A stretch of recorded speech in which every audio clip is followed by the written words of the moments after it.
Are Muslims fundamentalists? I'm Cleofe from the Cleofe podcast. Let's move on to the deep dive, but as always, don't forget to like and subscribe to help spread the word.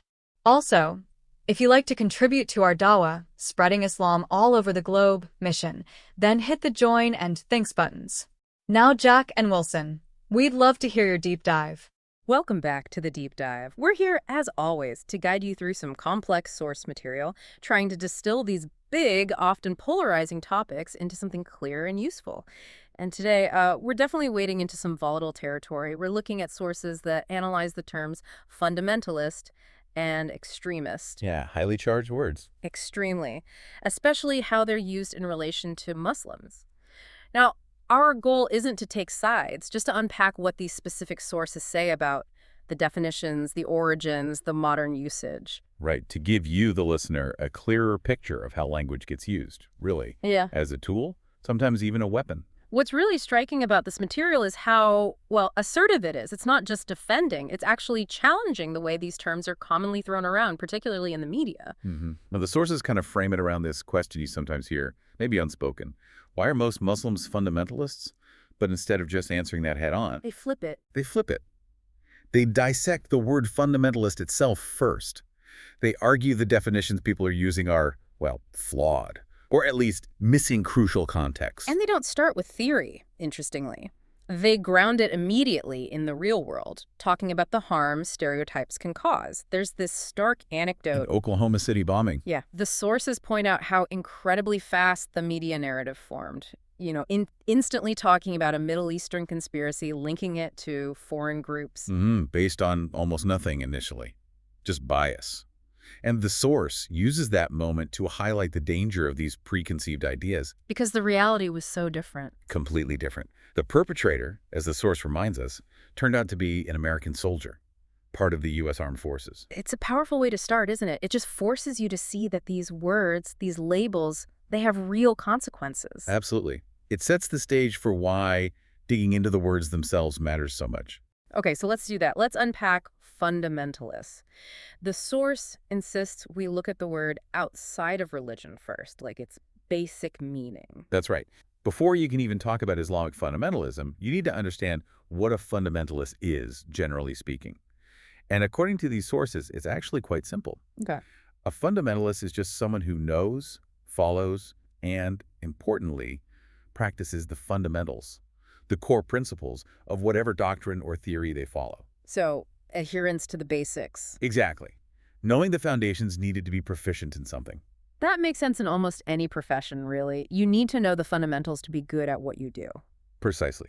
And the author uses analogies to make it clearer. They say, look, if you want to be a really good doctor, you have to know and practice the fundamentals of medicine rigorously. So a good doctor is a fundamentalist in medicine. According to this definition, yes. Same for a mathematician. To be good, you must be a fundamentalist in mathematics. You can't just make up your own rules for geometry and expect it to work. Or a scientist following the scientific method. Right.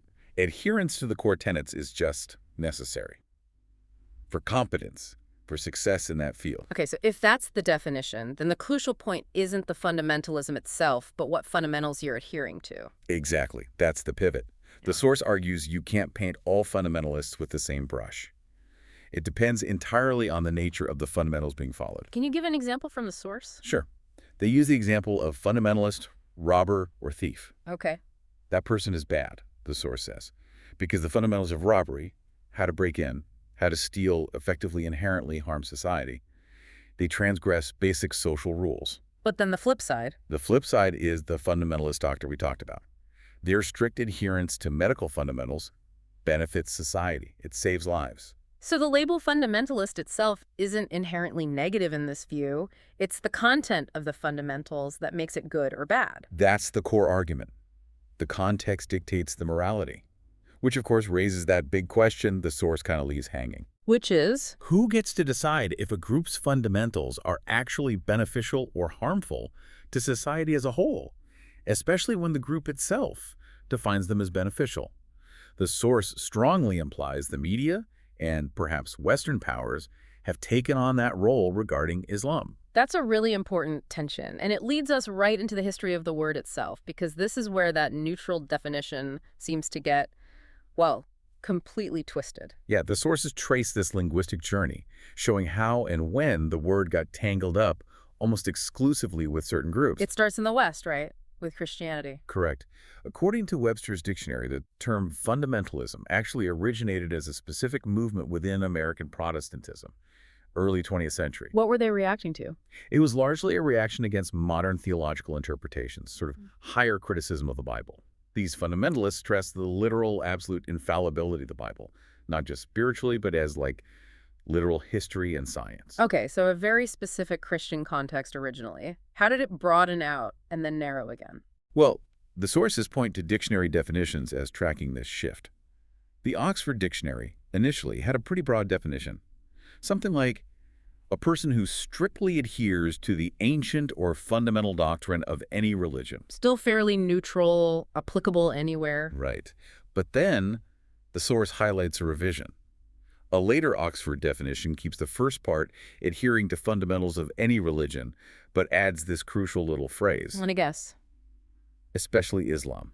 Wow, just tacked on there. Just tacked on. Especially Islam. The implications of that are huge, aren't they? Why single out one religion like that in a dictionary definition, especially when it didn't even originate with? Well, the source argues that this specific addition, especially Islam, is basically the reason why, for many people, the moment they hear fundamentalist, their mind just jumps straight to Muslims. It's like linguistic programming. The author implies it's not accidental. It reflects a wider social and political climate that was, and perhaps still is, eager to apply that label primarily to Islam, regardless of the word's actual meaning or origin. It institutionalizes the bias. Once it's in the dictionary, it kind of legitimizes that narrow usage for media, for politicians. Exactly. It reinforces it. Okay, this brings us to what sounds like the most provocative part of the source material, where the author moves beyond analysis and into, well, defiance. Yeah, this is where it gets really assertive. And again, we're relaying the author's argument here, which is clearly designed to push back hard against that labeling. So what's the claim? The author makes this incredibly direct statement. I am proud to be a Muslim fundamentalist. Wow. Okay, that's a bold statement, considering how negative that term is now. Incredibly bold. Okay. The author knows exactly how loaded the term is, but the aim seems to be to reclaim it, to overwrite the negative connotations. How do they justify that pride? How can you be proud of a label associated with rigidity, intolerance, even violence in many people's minds? It goes back to that first definition we discussed. If fundamentalist just means strictly adhering to fundamentals, Right. then the author argues that since the fundamentals of Islam are, in their view, inherently good and beneficial for humanity, things like justice, mercy, kindness, then adhering strictly to those beneficial things is something to be proud of. So they accept the dictionary definition of adherence, but reject the implied negative judgment about what they're adhering to. Precisely.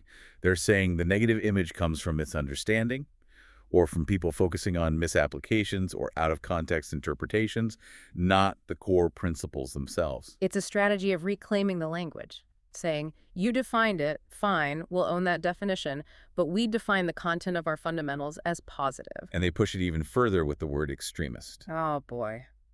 If fundamentalist is loaded. Right.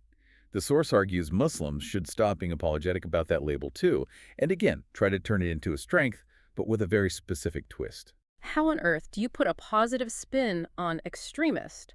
That word seems even more directly linked to violence and fanaticism. The source defines what it calls positive extremism.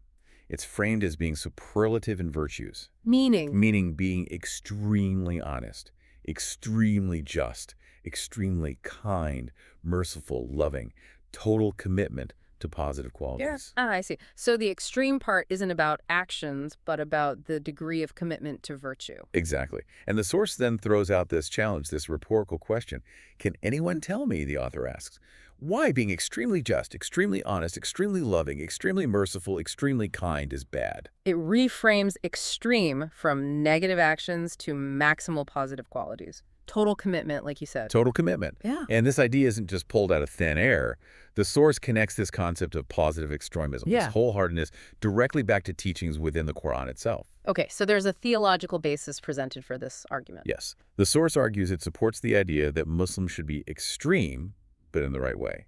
towards goodness. Which specific teaching do they point to? They quote Surah al-Baqarah, chapter 2, verse 208. It says, "O ye who believe, enter into Islam wholeheartedly, and follow not the footsteps of the evil one, for he is to you an avowed enemy." Enter into Islam wholeheartedly. That's the key phrase. That's the critical link, according to the source. It's interpreted as a divine instruction for total, unreserved commitment. You can't be, say, partly honest or sometimes just. Because that wouldn't be wholehearted. Exactly. If you're only honest when it suits you, are you really honest at all? The mandate for wholeheartedness, the source argues, means you must be extremely committed to the ethical fundamentals. So, to be a practicing Muslim in this view means you have to be an extremist in honesty and justice, because partial commitment isn't true commitment. That's the logic presented. An extremist, but in the positive sense, derived from the call to wholeheartedness. So tying this all together, what's the big takeaway message from these sources for you, the listener, when you hear these terms? I think the core message is a call to really question the labels you hear, especially from media or critics. The source material is essentially saying, don't accept their framing. Don't be apologetic. Right. Instead of retreating, the argument is to reclaim the terms fundamentalist and extremist by constantly forcing the discussion back to the actual content of the beliefs and principles being followed. Are they beneficial? Are they just... It's a demand to be judged on the substance, not the label. A kind of linguistic self-defense, maybe even offense. Yeah, like you said earlier, linguistic judo, using the weight of the attack against itself. Okay, that was quite a deep dive. So just to summarize the key points for everyone listening. First, we saw that historical journey of fundamentalism. From a specific Christian movement to a general religious term, and then controversially narrowed by dictionary definitions to focus especially on Islam. And second, this really challenging argument from the source author, reclaiming both fundamentalist and extremist, not as negative labels, but as potentially positive terms, signifying proud, wholehearted adherence to beneficial principles. And I think, for you listening, this whole analysis really underscores how important it is to be aware of language itself, how easily we can accept labels without digging into their history or the baggage they carry. Are we reacting to the word or to the reality it supposedly represents? Exactly. The source pushes us to ask, do we really understand the fundamentals being discussed in any given situation, or are we just reacting to these loaded context-stripped labels that get thrown around? Which leads us to our final thought for you to chew on, drawn from this material. If the fundamental principles of any field, science, medicine, law, even a religion, are genuinely designed for human benefit, should strict, wholehearted adherence to those beneficial principles ever be framed negatively? And maybe more fundamentally, who gets to decide which fundamentals are truly beneficial for society as a whole, and how does that decision get reflected in the language we all use? Something to definitely think about next time you encounter these terms out there. Thank you for joining us for today's podcast. I hope you've gained some valuable insights. If you're a truth seeker, yearning for divine light and ready to step out of darkness, now is your moment. The truth is that Allah is the one and only creator of the universe. He has sent over 124,000 messengers and prophets to guide humanity, starting with Adam and culminating with the final messenger, Prophet Muhammad, peace be upon them all. If you resonate with this message, you might be ready to embrace Islam. Simply recite the Shahada, the Islamic declaration of faith. For further support, feel free to join our WhatsApp group. You can send us a private message there. The link is in the video description. Don't wait until it's too late. We look forward to connecting with you soon.